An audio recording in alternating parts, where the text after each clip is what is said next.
sore. Kali ini Putri lagi ditemenin sama Mas Jevin Julian. Oke, apa kabar nih Mas? Baik. Sampai Surabaya kapan nih?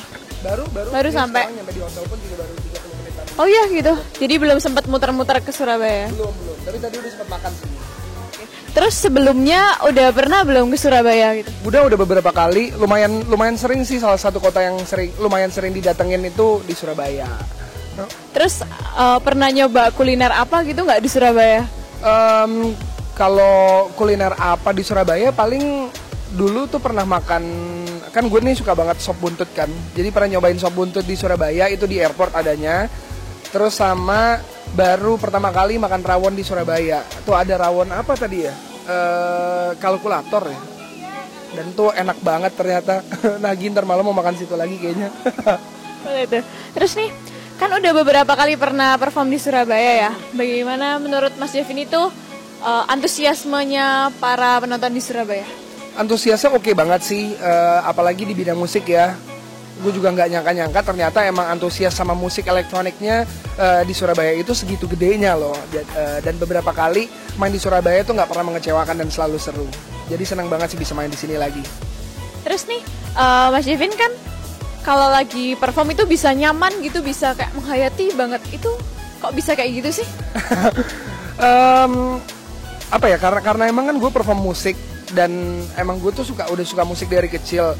Dan kalau misalnya gue perform gitu kan gue bawain musik-musik juga musik-musik yang gue suka kan. Jadi emang ya sebenarnya sama aja sih kayak misalkan kita lagi dengerin lagu yang kita suka, pasti kan kita bisa menghayati juga kan. Ya sama kayak gue kalau lagi perform juga ngebawain musik-musik yang gue suka. Jadi emang passionate banget juga sih ngerjainnya. Terus nih kan ada 2 project nih, ada Soundwave sama Jevin Julian. Lagi sibuk yang mana nih atau dua-duanya? Dua-duanya lagi sibuk. Jadi kalau Soundwave sekarang lagi persiapan buat album. Terus kalau gue sendiri lagi persiapan untuk ngerilis single pertama nih. Jadi single pertama ini juga akan dirilis itu tahun depan. Belum tahu bulannya sih tepatnya, mungkin bisa Januari atau Februari atau mungkin Maret. Dan ini gue kolaborasi juga sama salah satu penyanyi dari Indonesia namanya Neo Nomora. Oke. Terus nih, peran sosial media menurut Mas Jevin itu gimana? Kan denger-denger juga sekarang lagi suka nge-vlog nih. Itu kayak gimana? Jadi emang karena sekarang udah eranya era digital, menurut gue itu sosial media itu sangat penting sih perannya. Apalagi kalau misalkan buat promotional things kita ya. Buat ya zaman sekarang pun juga kita sebagai musisi, sebagai public figure juga mesti pinter-pinter ngejual diri kita sendiri gitu, marketingin diri kita sendiri. Kira-kira kita pengen bawa image-nya ini kemana? Karena kan ya emang sebenarnya nggak cuma sekedar promosi gitu aja kan, emang mesti dipikirin sampai sedalam itu juga. Kira-kira kalau misalkan di let's say sekarang yang lagi naik banget Instagram, kira-kira tema yang kita pengen angkat di Instagram dan konsep yang kita pengen angkat di Instagram tuh seperti apa, biar orang tuh bisa ngelihat kita image-nya tuh seperti apa. Jadi emang sepenting itu dan seberpengaruh itu juga untuk kita sih. Oke, terus nih ada video baru kapan nih? Tapi BTW mesra banget sama Kak Arini. Ya namanya juga orang pacaran harus. Oh gitu. Iya belum dijawab, kapan ada video baru biar para penonton bisa subscribe juga? Video baru di Soundwave ya. Di Soundwave itu udah baru keluar sebenarnya kemarin. Itu kita nge-cover lagunya Ariana Grande Side to Side. Tapi itu cuma akustikan doang. Jadi gue main gitar, Rini nyanyi. Dan kayaknya kedepannya pun kita pengen bikin konsep yang spontanitas kayak gitu sih. Dan one take okay gitu loh kemarin. Jadi pas kita lagi syuting buat vlog, buat YouTube video, terus kita kepikiran kita nge-cover lagu aja, tapi dadakan aja, nggak usah dikonsepin apa-apa. Ya udah langsung ambil gitar, rekam sekali jadi. Jadi kita emang pengen yang sekali jadi gitu, mau ada salah mau apa juga bodo amat. Pengen bikin konsep kayak gitu sih, karena lucu juga kayaknya. Jadi langsung spontan ada salah-salahnya itu. Ada salah bodo amat, cuek aja. Oke. Terus nih, inspirasi Mas Jevin untuk musik-musik EDM-nya itu dari mana biasanya? Banyak sih kalau misalkan dari musisinya. Sekarang nih untuk electronic music itu ada dari 4 orang. Dari 4 musisi. Yang satu ini influence terbesar gue dari pertama kali gue di bidang electronic music tuh Skrillex namanya. Pasti tuh Skrillex kan. Ini dia nih yang bikin gue juga akhirnya masuk ke electronic music tuh dia. Gara-gara gue ngedenger lagunya dia dan penasaran banget sebenarnya electronic music itu kayak apa sih. Terus yang kedua itu ada electronic musician juga dari Inggris, namanya Cool Parade. Nama aslinya itu John Hislop. dia juga bagus banget producingnya. Terus ada penyanyi dan electronic musician dan pianis juga, namanya James Blake, dia dari Inggris juga. Sama satu lagi vokalisnya Radiohead plus otaknya Radiohead juga, namanya Thom Yorke. Oke. Terus nih, kan dengar-dengar bisa beatbox ya Mas Jevin dikit-dikit. Coba dikit lah, coba. Demo nih ya. Oke.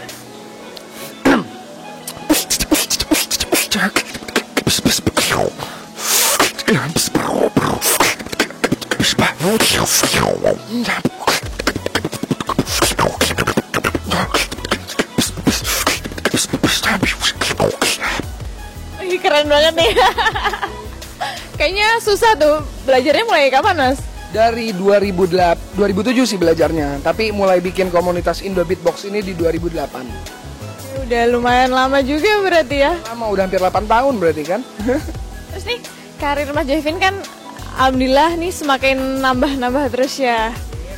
Terus nih lebih suka ngeproduserin atau diproduserin? Ngeproduserin dong, jelas. Karena kan gue kan emang passion banget gue bikin musik, apalagi di electronic music kan. Jadi gue senang banget untuk membuat musik. Jadi ya gue lebih memilih untuk membuatkan musik untuk orang dibanding gue dibuatin musik sama orang. Tapi mungkin kalau misalkan untuk songwriting gue masih ngeraba-raba, karena untuk nulis lirik dan nulis lagu beda ya. Maksudnya kalau biasanya kan gue bikin musiknya kan, kalau ini kan emang yang liriknya, terus kayak melodinya, kira-kira melodi yang hook itu seperti apa, itu gue mungkin masih ngebutuhin orang lain, karena emang gue masih belajar untuk songwriting juga. Terus nih harapannya Mas Jevin untuk produser-produser lokal gitu ada nggak? Banyak sih harapannya, tapi yang paling besar itu semoga produser-produser di Indonesia khususnya lokal makin bersemangat untuk produce.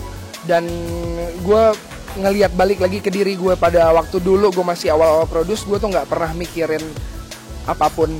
Jadi kalau misalkan kayak gue bisa nyampe di step sekarang itu tuh gue juga nggak nyangka sama sekali sih, karena dulu tuh gue nggak pernah berpikir nanti gue bakal gini, nanti gue bakal gitu, enggak. Tapi gue bikin aja dan gue fokus bikin musik karena gue emang suka.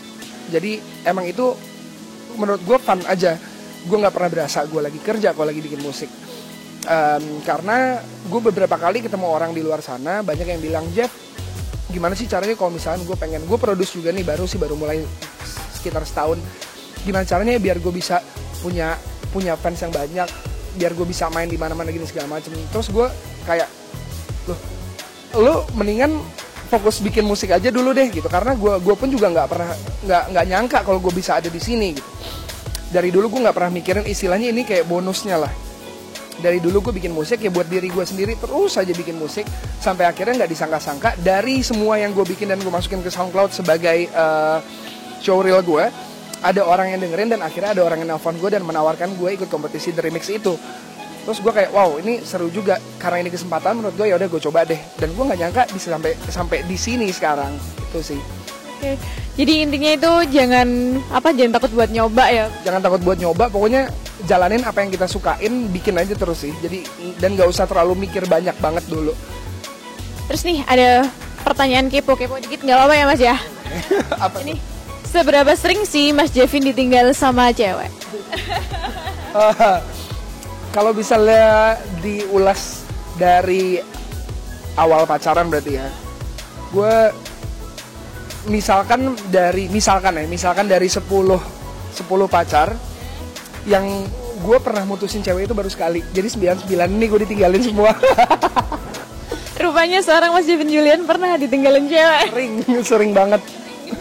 Terus nih, definisi sukses untuk Mas Jevin apa nih? Definisi sukses, oke. Jadi kalau menurut gue itu, gue merasa manusia itu tuh nggak pernah ada puasnya ya. Jadi sukses itu tuh nggak bisa didefinisikan jadi satu arti sih menurut gue. Kadang-kadang misalkan gue pengen sukses itu tuh menurut gue yang kita bisa ngedapetin apa yang kita pengen pada saat itu gitu. Misalkan kayak gue pengen bisa main di DWP misalkan, sampai akhirnya gue bisa dapet main di DWP, dan itu sukses menurut gue untuk bidang itu.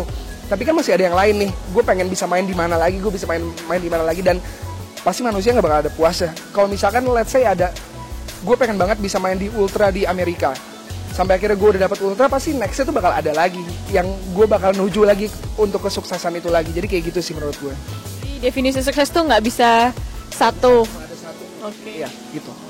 Oke, itu tadi bincang-bincang kita dengan Mas Jevin Julian. Oke, thank you Mas. Oke, dan kalian juga jangan lupa ya subscribe Expressions Project di YouTube. Oke?